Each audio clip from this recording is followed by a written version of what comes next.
नमस्कार दर्शक बंधु, आज मु नहीं आसी आपण मानी केश झड़िबा समस्यार समाधान। दैनंदिन जीवन में केश झड़िबा जेमितिक एक जटिल समस्या हो गलानी। यहाकू आखि आगे रखी आमे नहीं आसीचु आपण मान पई एक घरोई उपचार। हाँ आज्ञा, सोरिष तेल केमिति आपणक केश झड़िबा समस्या दूर करदेव। थरे आम टिप्स फॉलो करी देखंतु ना, ग्यारंटी आपण कहिबे एमिति आगरु करिथिले भलो होइतांता। सोरिष तेल रोषे घर एक दरकारी सामग्री। अधिकांश घरे खाद्य प्रस्तुति रे यहाकू व्यवहार करा जाए। तेबे यहाकू आचार प्रस्तुति करिबारे मध्य व्यवहार करा जाए। किंतु आपण कोन जानते कि सोरिष तेल को मुंडर मध्य लगाई थांती? हुए तो आपण जानिथिबे निश्चय। सोरिष तेल स्वास्थ्य पई अति लाभदायक। केश पई मध्य सोरिष तेल अति उपकारी। यह आपणक केश उपुड़िबा समस्या मुक्ति देइथाय एवं केश को मजबूत करिथाय। सोरिष तेल रे vitamin E, omega 6 fatty acid और एंटी ऑक्सीडेंट भल मात्रा रे थाए, जहाकू केशरू भितरु पोषण देइथाय।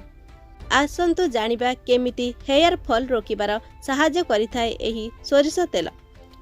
सोरिष तेल रे एंटी ऑक्सीडेंट सहित आयरन, मैग्नीशियम और कैल्शियम बड़ उत्पादन अछि। यह केश रे जिंक, बीटा और कैरोटीन और सोलेनियम पोषण प्रदान करिथाय, जहा केश को मूलरू मजबूत करिथाय। सोरिष तेल रे विटामिन ए, डी और ओ के मजबूत थाए, जहा केश रे चमक आनिथाय और झड़िबारु रोकिथाय। सोरिष तेलर प्रभाव दुई गुण करबा पई आज आमे आपनकु कहिबु किछि टिप्स। हेयर ऑयल जहाँ आपणक झड़ुवा केश को रोकबारे साहाय्य करिवो एवं केश को मजबूत करिवो।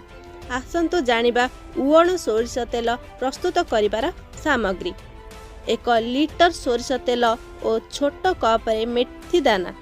राति रे सोइबा पूर्वरु लुहा कड़ाई रे सोरिष तेल और मेथी दाना पकाई राति सारा रखि दियंतु।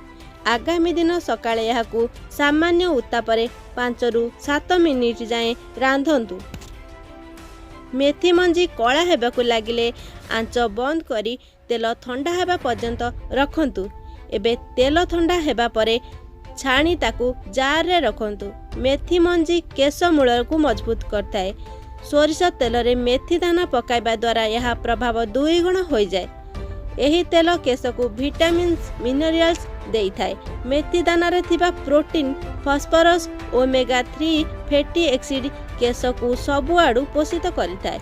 यह व्यतीत लुहा कड़े एही तेल पकाइबा द्वारा केश को आयरन मध्य मिलताय, जहा केश मूल को मजबूत करिथाय। एही तेल रे केशर चमक बढ़िथाय और मेथी रे थिबा नियोकिटिन एसिड स्पाल्प यूनिक रे सहाय्य करे।